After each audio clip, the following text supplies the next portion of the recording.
ওষুধ না পাওয়াকে কেন্দ্র করে ঢাকা মেডিকেল কলেজ হাসপাতালের জরুরি বিভাগে চিকিৎসক ও ঢাকা বিশ্ববিদ্যালয়ের শিক্ষার্থীদের মধ্যে সংঘর্ষের ঘটনা ঘটেছে। এতে দুই পক্ষের বেশ কয়েকজন আহত হয়। বিকেল 5:30টার দিকে এ সংঘর্ষ হয়। ঘটনার পর নিরাপত্তার দাবিতে জরুরি বিভাগে সেবা বন্ধ করে দেন চিকিৎসকরা। এতে চরম ভোগান্তিতে পড়েন চিকিৎসা নিতে আসা রোগীরা। আরও জানাচ্ছেন মুশফিকুর রহমান। চিকিৎসা নিতে আসা ঢাকা বিশ্ববিদ্যালয়ের শিক্ষার্থী ও ঢাকা মেডিকেল কলেজের জরুরি বিভাগের চিকিৎসকদের সংঘর্ষের পর উত্তপ্ত হয়ে ওঠে ঢাকা মেডিকেল কলেজ হাসপাতাল। জরুরি বিভাগের ভেতরে এবং বাইরে পাল্টাপাল্টি অবস্থান নেন ঢাকা মেডিকেল ও ঢাকা বিশ্ববিদ্যালয়ের শিক্ষার্থীরা।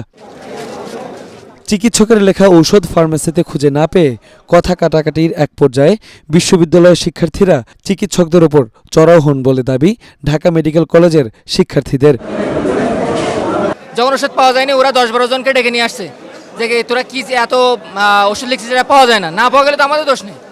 তারপরে এসে গেট ভেঙে আমাদের ইন্টার্ন ডাক্তার ভাইদেরকে জামা ওটি সব ছেড়ে দিছে এবং আমাদেরকে মাইর ধরে দিচ্ছে। আমাদের কাছে প্রমাণও আছে, দেখেন ওটি ড্রেস ছিঁড়ে ফেলছে হামলা করে। যারা হামলার সাথে জড়িত ছিল তাদের সিসিটিভি ক্যামেরা আমাদের শনাক্ত করতে হবে, শনাক্ত করে তাদের ছাত্রত্ব বাতিল করতে হবে।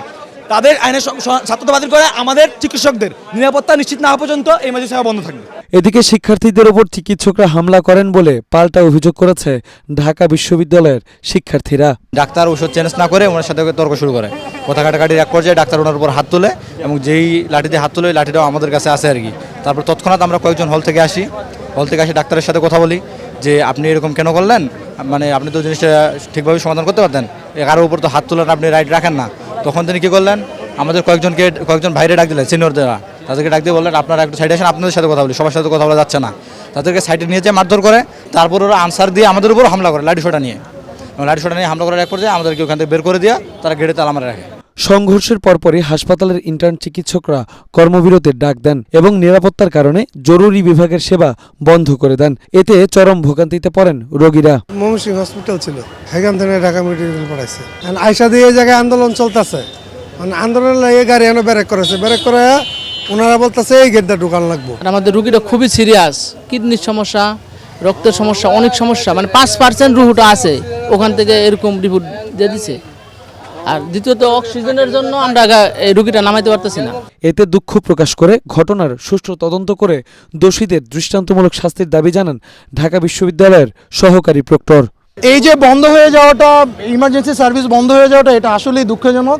এই জন্য আসলে কি মানে সরি বলা ছাড়া এই মুহূর্তে আমার কিছু করার নাই। কিন্তু আসলে এই ইমার্জেন্সি সার্ভিস তো বন্ধ করেছে ঢাকা মেডিকেল কলেজ, আমাদের ইউনিভার্সিটি তো এখানে কোনো কিছু না। আমাদের ছেলেরা তো সার্ভিস নিতে আসে, ওনাদের উচিত সার্ভিস দেওয়া। তাহলে এখন এখানে ভুল বুঝাবুঝি হয়েছে, কিছুক্ষণের জন্য সার্ভিস বন্ধ ছিল, এটা দুর্ভাগ্যজনক। প্রায় 3 ঘন্টা পর পুনরায় চালু হয় জরুরি বিভাগের চিকিৎসা সেবা। পরিস্থিতি নিয়ন্ত্রণে মোতায়েন করা হয়েছে বাড়তি আইন শৃঙ্খলা বাহিনী। মুশফিকুর রহমান, ATN বাংলা, ঢাকা।